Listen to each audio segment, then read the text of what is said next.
नमस्कार साथियों, आप सभी का स्वागत है मेरे हिंदी वॉइस चैनल में। तो आइए आज हम जानेंगे धरती माता के बारे में।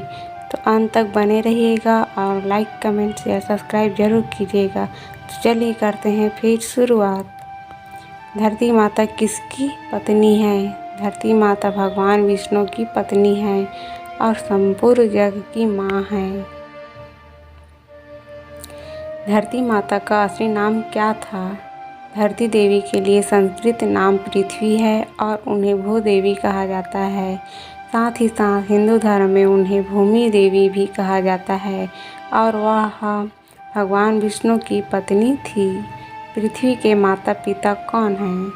पृथ्वी के पिता का नाम पृथ्वी बताया जाता है। पृथ्वी भगवान विष्णु के अंश से प्रकट हुए थे। पृथ्वी को धरती का पहला राजा माना जाता है। कहते हैं कि पृथ्वी ने सबसे पहले भूमि को समतल करके खेती शुरू की और सामाजिक व्यवस्था की आधारशिला रखी। धरती माता की कथा भाग 1। धरती माता की कहानी। प्राचीन समय की बात है। एक गांव में एक माँ और उसका बेटा बेटी रहा करते थे। माँ गरीब थी। वह मजदूरी करके अपने परिवार का पेट भरती थी। धीरे धीरे दिन गुजरते गए और बच्चे बड़े होने लगे। बेटी शादी के योग्य हो गई। तब माँ बूढ़ी हो गई। माँ ने अपने बेटे से कहा कि बेटा, तेरी बहन शादी के योग्य हो गई है, इसलिए तेरे जैसा घर वर देखकर उसकी शादी करना। ऐसा बोलकर माँ तो कुछ दिनों बाद मर गई। उसका भाई गांव-गांव में घूमा लेकिन बहन के योग्य पति नहीं मिला। वह घूम घूम कर थक गया और एक दिन सोचने लगा कि मेरे जैसा तो इस दुनिया में कोई नहीं है, इसलिए मैं ही इससे शादी कर लेता हूँ। ऐसा सोचकर वह चुनरी और शादी के लिए सब सामान ले आया। तब उसकी बहन ने पूछा कि भाई, तुम यह सब सामान क्यों लेकर आए हो?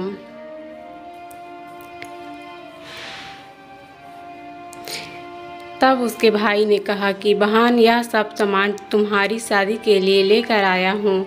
गांव वालों ने बहन से कहा कि तुम्हारा भाई ही तुमसे शादी करने वाला है। तब बहन ने जाकर अपने भाई से पूछा कि भाई, मेरी शादी किससे कर रहे हो?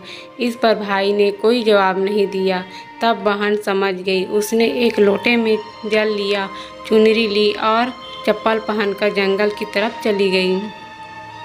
जंगल में गाय चराने वाले ग्वालों ने उससे पूछा कि कहाँ जा रही हो? तो वह कुछ नहीं बोली। वन में जाकर वह धरती माता को पुकारने लगी और बोली कि हे धरती माँ, अब तुम ही मेरी लाज रखना, वरना अनर्थ हो जाएगा। वह बोली, मैं क्या करूँ माँ, मुझे अपनी गोद में ले लो, नहीं तो अन्याय हो जाएगा।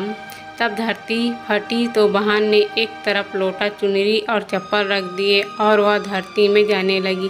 इतने में दौड़ता हुआ उसका भाई जंगल में आया और उसने ग्वालों से पूछा कि मेरी बहन किधर गई है?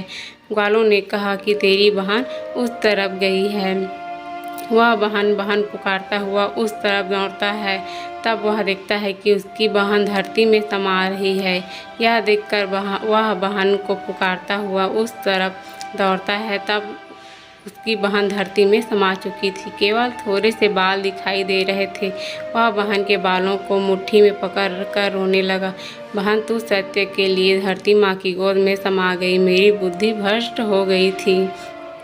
माँ का वचन निभाने के लिए मेरे जैसा कोई वर नहीं मिला, इसलिए ऐसा विचार आया। ऐसा बोलकर वह जोर जोर से रोने लगा।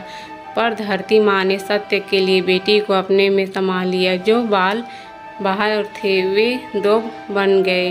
इसलिए औरतें धरती माता की कहानी सुनती है और चुनरी, चप्पल, लोटा, बर्तन में हरी मूंग और लड्डू कुंवारी कन्या को देती हैं। जो भी धरती माता की कहानी सुनता है, धरती माता उसको सुखी रखेगी। हे धरती माता की कहानी सुनने अहंकार भरने वाले सभी को सुखी रखना। बोलो धरती माता की जय। धरती माता की कथा 2। धरती माता की कहानी। धरती माता एक ब्रह्मचारी थी। वह बहुत धार्मिक महिला थी। सभी ग्रामवासी उसका बहुत सम्मान करते थे। कोई भी उसकी शरण में आता वह सबकी मदद किया करती थी।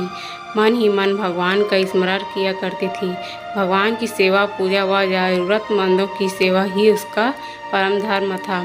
एक दिन ब्रह्मचारी मरकर भगवान के घर गई। वहाँ जाकर बोली, मुझे बैकुंठ का रास्ता बता दो। स्वर्ग से एक दूत आया और बोला, ब्रह्मारी आपको क्या चाहिए? वो बोली, मुझे बैकुंठ का रास्ता बता दो। आगे आगे दूत और पीछे ब्रह्मारी मंदिर तक गए। ब्रह्मारी बहुत धार्मिक महिला थी। उसने बहुत दान पुण्य कर रखा था। उसे विश्वास था कि उसके लिए बैकुंठ का रास्ता अवश्य खुल जाएगा। ब्रह्मारी ने वहां जाकर देखा। वहां बड़ा सा मंदिर, सोने का सिंहासन, हीरे मोती से जड़ित छतरी थी। चित्रगुप्त जी न्याय सभा में बैठे साक्षात इंद्र के समान शोभा पा रहे थे और न्याय नीति से अपना राज्य संभाल रहे थे। यमराज जी सबको कर्मानुसार दंड दे रहे थे। ब्रह्मारी ने जाकर प्रणाम किया और बोली, मुझे बैकुंठ जाना है। चित्रगुप्त ने लेखा सुनाया और कहा कि ब्रह्मारी, तुमने सब धर्म किए परंतु धरती माता की कहानी नहीं सुनी, इसलिए तुम्हारी सिर पर धरती माता का कर्ज है। बैकुंठ में कैसे जाएगी? ब्रह्मारी बोली, धरती माता की कहानी के क्या नियम है? चित्रगुप्त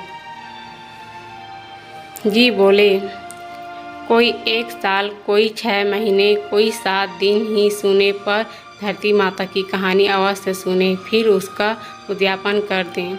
धरती माता की कहानी सुनने से जाने अनजाने किए गए पाप कर्मों को धरती माता हर लेती है। स्वर्ग लोक में धर्म को ही स्थान प्राप्त है। यहाँ पाप के लिए कोई जगह नहीं है। धरती माता की कहानी पीपल के पेड़ के नीचे बैठकर सुननी चाहिए। यह बात सुनकर ब्रह्मारी ने प्रार्थना की कि मुझे 7 दिन वापस पृथ्वी लोक जाने दो, मैं कहानी सुनकर वापस आ जाऊंगी। चित्रगुप्त जी ने कहा, उससे लेखा जोखा देखकर 7 दिन के लिए पृथ्वी पर भेज दिया। ब्रह्मारी जीवित ही गई। ब्रह्मारी ने अपने परिवार वालों से कहा कि मैं 7 दिन के लिए धरती माता की कहानी सुनने के लिए वापस आई हूँ। इस कथा को सुनने से बड़ा पुण्य मिलता है। उसने पीपल के पेड़ के नीचे बैठकर परिवार के साथ 7 दिन तक धरती माता की कथा सुनी। 7 दिन पूरे होने पर वापस धर्मराज जी का बुलावा आया और ब्रह्मारी को बैकुंठ में श्री हरि के चरणों में स्थान प्राप्त हुआ। जो कोई भी प्राणी धरती माता की कहानी सुनता है, मृत्यु के समय सभी पाप कर्म धरती माता हर लेती है। वह प्राणी को बैकुंठ में स्थान प्राप्त होता है। धरती माता की जय।